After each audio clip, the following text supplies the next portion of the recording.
സിനിമയിലേക്ക് കാലെടുത്ത് വെച്ചത് എങ്ങനെയാണ്? സിനിമയിലെന്ന് പറയുമ്പോൾ എനിക്കൊന്ന് ഞാൻ ആദ്യത്തെ എൻ്റെ സിനിമ എന്ന് പറയുന്നത് ഞാൻ തന്നെ ഒരു കവിത ചൊല്ലിക്കൊണ്ട് ഒരു കൊച്ചു പടം പറയാൻ മറന്നത് ഒരു സിനിമയാണ്. പറയാൻ മറന്നത് നല്ല പടമായിരുന്നു. അത് കൊച്ചു പടം.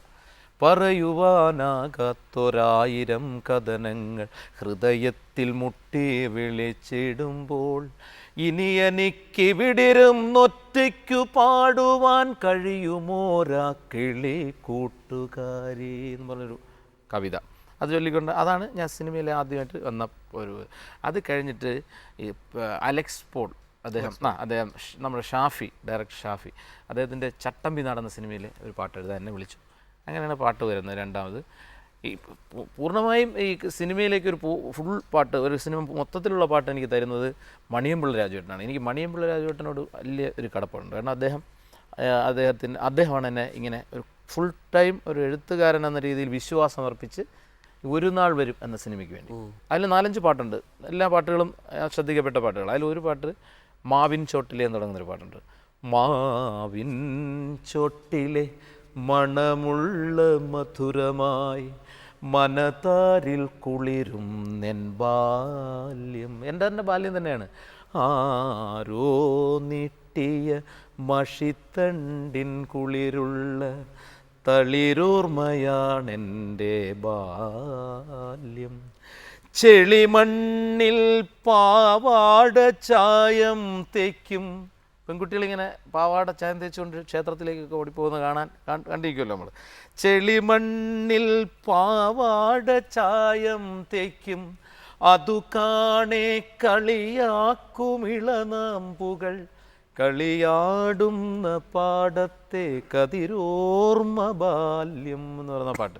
അതിനകത്ത് ഈ സൂര്യകാന്തി പൂവിനൊരു പ്രത്യേകത ഉണ്ട്. അത് പകലിനെ സ്നേഹിച്ച് ഒരിക്കലും തീരുമില്ല. അതുകൊണ്ട് അത് രാവിലെ ഇങ്ങോട്ട് നിൽക്കും, ഉച്ചയാകുമ്പോൾ നേരെ ഇങ്ങനെ വൈകുന്നേരം ഇങ്ങനെ നിൽക്കും. പകലിനെ സ്നേഹിച്ചു കൊതി തീരാതൊരു പൂവ് പടിഞ്ഞാറു നോക്കിക്കരഞ്ഞു എന്നൊക്കെ ഉണ്ട്. എനിക്ക് വലിയ ഇഷ്ടപ്പെട്ടൊരു പാട്ടാണത്. പിന്നെയുള്ളത് എനിക്കൊരു ഭാഗ്യം കിട്ടി, ചില ഭാഗ്യങ്ങൾ കിട്ടും. ഒന്ന്, ദാസേട്ടൻ മലയാള സിനിമയിൽ 50 വർഷം പൂർത്തിയാക്കിയത് എൻ്റെ ഒരു ഗാനം 4 പേര് പാടിക്കൊണ്ടാണ്. അദ്ദേഹം ജാതിഭേദം തുടങ്ങുന്ന ശ്രീനാരായണ ഗുരുദേവൻ്റെ ആ 4 പേര് ചൊല്ലിക്കൊണ്ട്. അപ്പോൾ അതിൽ നിന്നാണ് തുടങ്ങി. 50 വർഷം അദ്ദേഹം പൂർത്തിയാക്കുന്നത്.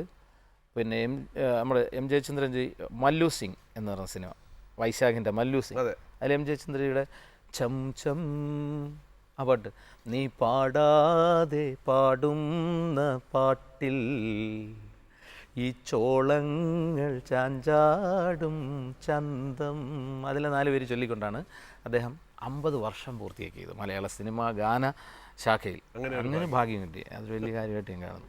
ഈ ത്രൂ ഔട്ട് എനിക്കിപ്പോൾ നോക്കിയപ്പോൾ ആദ്യം മുതൽ ഇതുവരെ എഴുതിക്കൊണ്ടിരിക്കുന്ന എല്ലാത്തിനകത്തും ശരിക്കും വെറുതെ ഒരു കവിതയ്ക്ക് വേണ്ടി എഴുതിയതല്ല, ഒരു നമ്മുടെ സാമൂഹിക പ്രതിബദ്ധത, നമ്മുടെ മനസ്സിൽ പറയാനുള്ള കാര്യം, നമ്മുടെ നാട്ടിൽ നടക്കുന്ന അനീതിക്കെതിരെ അല്ലെങ്കിൽ അങ്ങനെ നമ്മുടെ ശബ്ദം ഉയർത്തിയിരിക്കുന്നതാണല്ലേ ഈ തൂലിക കവിതകളിൽ. മിക്കവാറും ഉള്ള കവിതകളും എൻ്റെ സ്വത്വബോധം, എൻ്റെ തന്നെ വേദനകൾ, ദുഃഖങ്ങളെല്ലാം കവിതയിലുണ്ടെങ്കിൽ പോലും ഞാൻ ജീവിക്കുന്ന സൊസൈറ്റിയിൽ ഞാൻ ഉൾപ്പെടുന്ന അതിൻ്റെ ഒരു സ്പർശം എപ്പോഴും മിക്കവാറും കവിതയിൽ വരുന്നുണ്ട്. ഇപ്പോൾ ബാഗ്ദാദ് എന്ന കവിത യുദ്ധം ഇറാഖിൽ നടന്ന അധിനിവേശ കാലത്ത് അമ്മമാരുടെ ദുഃഖമാണ്.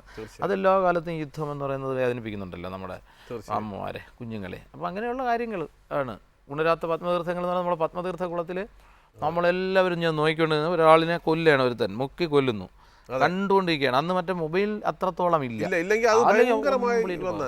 അപ്പോൾ ഒരു ചാനൽ പക്ഷേ എന്ത് ചെയ്തു, അത് അവിടെ കൂടെ പൊക്കോണ്ടിരിക്കുകയാണ്. അപ്പോൾ വിളിച്ചു പറഞ്ഞു ഇങ്ങനെ എന്നാ പെട്ടെന്ന് പ്രവർത്തിക്കുമെന്ന് പറയുന്നത്. ചെറിയ ബിറ്റേ കിട്ടിയിട്ടുള്ളൂ, അല്ല മുഴുവൻ കിട്ടിയത് കാണിക്കാത്തായിരിക്കും. ഫുള്ള് ഞാൻ കണ്ടിട്ട് എഴുതിയതാണ്. ഞാൻ രാവിലെ സ്കൂളിൽ പോകാൻ തൊട്ട് മുമ്പ് ഇത്തിരി വാർത്ത കാണാൻ പറഞ്ഞ് നോക്കുമ്പോൾ ഫ്ലാഷ് എന്ന് എഴുതി കാണിച്ചിട്ട് തിരുവനന്തപുരത്ത് പത്മതീർത്ഥ കുളത്തിൽ കുളംകാവൽക്കാരനും മാനസിക വിഭ്രാന്തി പിടിപെട്ട ആളും തമ്മിൽ കലഹിക്കുന്നു എന്ന് തുടങ്ങുന്നു. എന്നിട്ട് കലഹിക്കുന്നു, പിടിക്കുന്നു, മുക്കുന്നു, കൊല്ലുന്നു എന്ന്.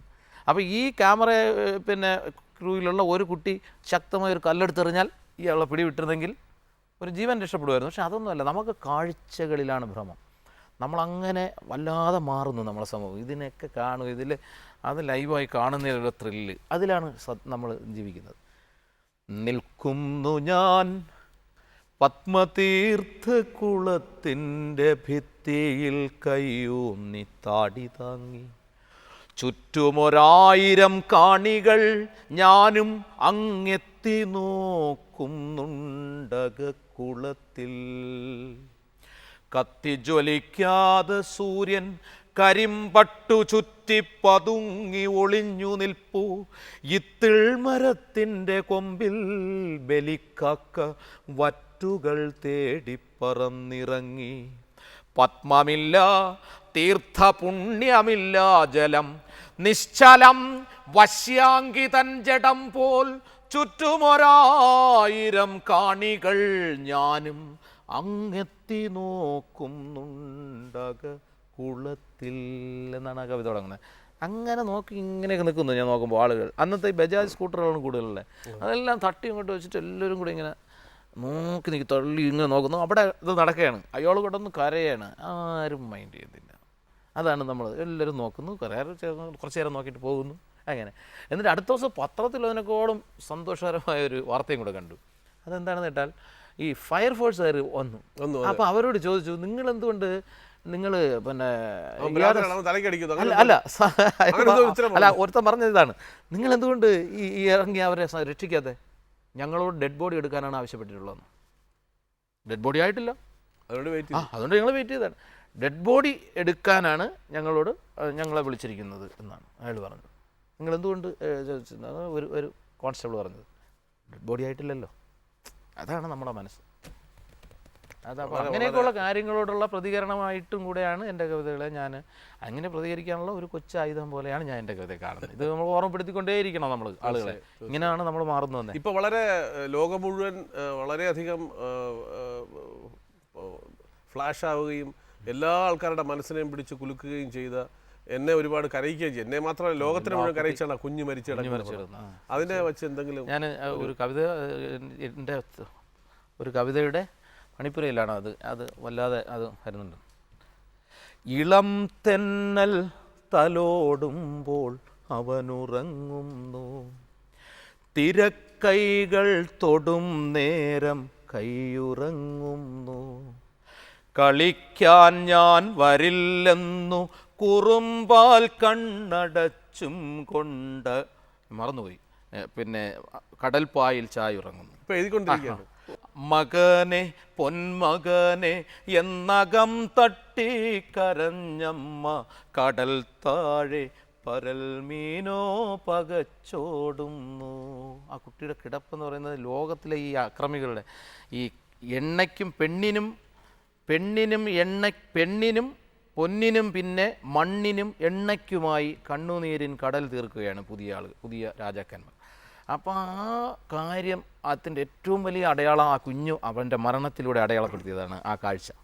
എല്ലാവരുടെയും കണ്ണു തുറക്കേണ്ടതാണ്.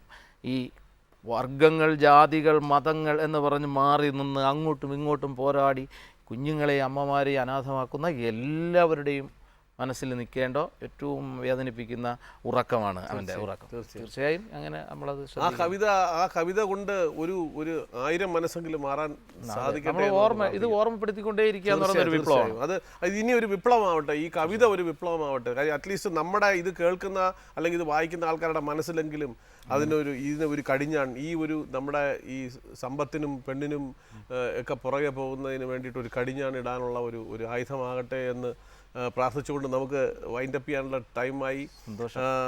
സ്മൃതിമുദ്രകളിൽ വന്നതിന് വളരെ വളരെ സന്തോഷമുണ്ട്. Thank you so much. എത്ര പറഞ്ഞാലും തീരുകയില്ല.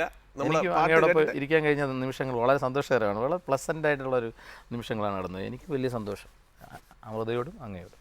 ശരി, അപ്പം ഇദ്ദേഹത്തിൻ്റെ തന്നെ പാട്ട് കേട്ടുകൊണ്ട് നമുക്ക് ഇന്നത്തെ എപ്പിസോഡ് അവസാനിപ്പിച്ച് പിരിയാം.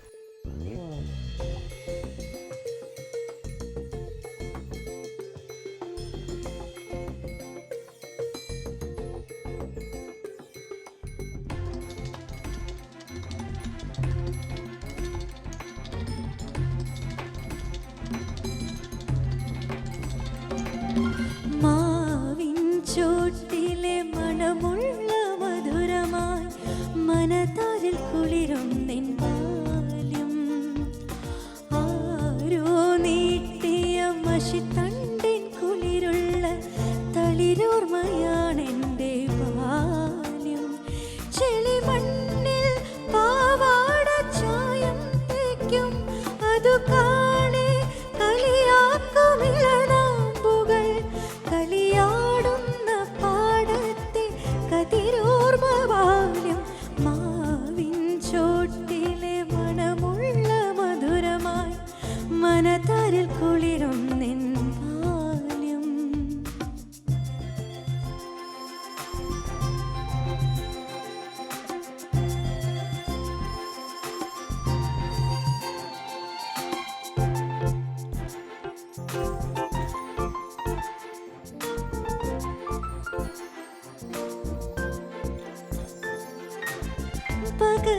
സ്നേഹിച്ചു കൊതി തീരാതൊരു പൂവ് പടിഞ്ഞാറു നോക്കി കരഞ്ഞു.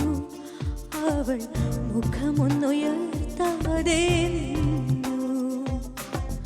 പകലിനെ സ്നേഹിച്ചു കൊതി തീരാതൊരു പൂവ് പടിഞ്ഞാറു നോക്കി കരഞ്ഞു. അവൾ പാതിമയക്കത്തിൽ നിന്നു. ഒരു കാറ്റുമേത്തലോടെ